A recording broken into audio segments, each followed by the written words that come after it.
Pernah nggak sih kamu nonton anime yang awalnya kamu pikir cuma seru-seruan, tapi makin kamu ikutin, makin terasa kayak luka yang gak sembuh-sembuh? Buat aku, itu Jujutsu Kaisen. Ini bukan sekadar cerita soal kutukan atau kekuatan spesial. Ini cerita tentang manusia yang terus dipaksa kehilangan.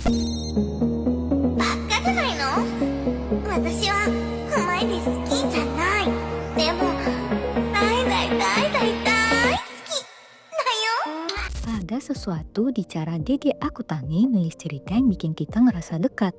Bahkan sama karakter yang munculnya cuma sebentar. Nanami yang kerja dari pagi sampai malam tapi masih peduli. Nobara yang keras tapi tulus. Bahkan Gojo yang dibalik semua kekuatannya cuma pengen lindungin murid-muridnya. Mungkin itu kenapa kita jadi invested banget, karena mereka ngerasa kayak temen yang kita punya atau yang udah nggak ada. Tapi justru karena kita sayang, kita jadi ngerasa sakit. Kematian Gojo bukan sekedar kehilangan karakter keren, itu kayak kehilangan fondasi. Dan cara dia pergi nggak dramatis, nggak ada perpisahan, hanya hilang. Terus karakter lain juga jatuh satu-satu. Kashimo, Higuruma, bahkan Nobara yang nasibnya masih digantung sampai sekarang. Sampai titik dimana kita mulai bertanya, apakah kita terlalu berharap banyak? Tapi anehnya, kita tetap bertahan. Mungkin karena Jujutsu Kaisen itu jujur tentang bagaimana jadi kuat bukan berarti bebas dari duka, tentang bagaimana orang baik pun bisa kalah, tentang bagaimana hidup gak selalu kasih jawaban. Dan